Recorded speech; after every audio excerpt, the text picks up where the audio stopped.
like I said, the cat's meow. But I think the cool thing that I've been seeing a ton for is the scout days you guys do. I don't know if that's been newer, if that's a newer side of things, but I think it's so cool because you get to focus on kids that might not get that total the eyes on them at all time and might not be able to afford to go to events, things like that. And like I've seen a lot of good kids that you guys post based on those scout days that you do for teams just across the country. But I think it's big in New England because I always like to say New England, you get kind of under recruited. A lot of coaches, select few like to venture up here and stuff like that, and there's a lot of good baseball that goes on and around here, and those scout days I think get to highlight those kids who might not get the love that they should, and they get a lot of love on your guys's social media because you guys take the time out to go to these things and create these events for kids that, like I said, that might not have the money to pay for an event on a Saturday in July or something like that because they got other things going on. So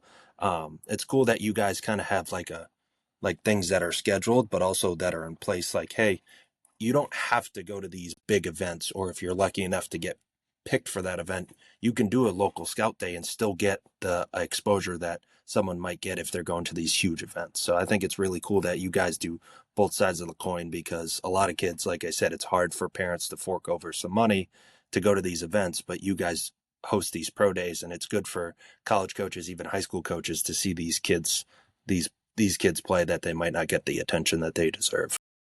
Right. I think the scout day, to kind of inform everybody, is basically for travel baseball organizations. So in New England, the way it has been for the last handful of years, that the winter time is the most popular for the scout days, just because of timing wise and build up from, say, that December, January start time, getting ready for the high school season. So we try to do as many scout days as we can in that like late February, early March time.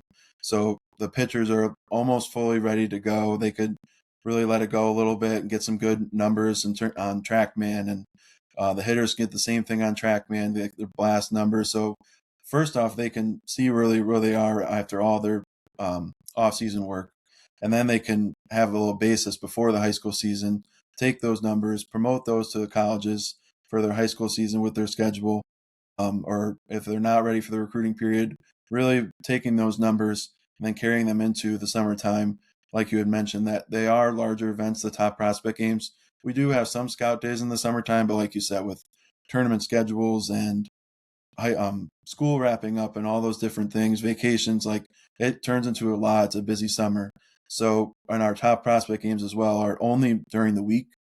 So we do Tuesday, Wednesday, and or Thursday top prospect games, just to avoid the busy summer schedule with tournaments, which are primarily on the weekends. But now more and more of these tournaments are turning into week-long tournaments, or you're traveling down south for whatever 7 days for a 5-day tournament.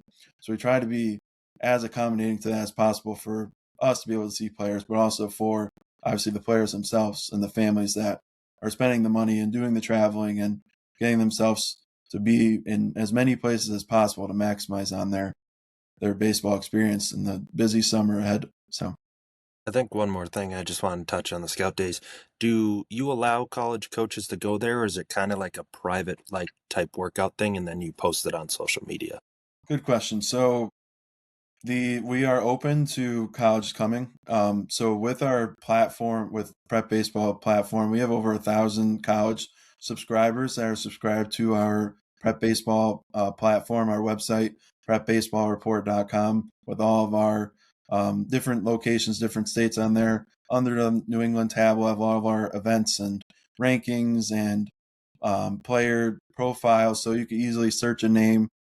Coaches can see the stats for their players, can see the videos for the players. So that's happening in a scout day. It's happening in the higher events as well.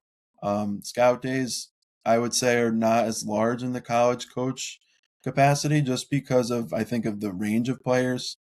Like we've done scout days that range from 2026 players or whatever, rising seniors, to like eighth graders, just so there's more wide range, and it's more comfortable for those young players that have never been through a prep baseball event or really showcase event to begin their showcase experience by starting at a young age, starting small, and then eventually working their way up. Maybe they get to the top prospect games when they're in their freshman or sophomore year.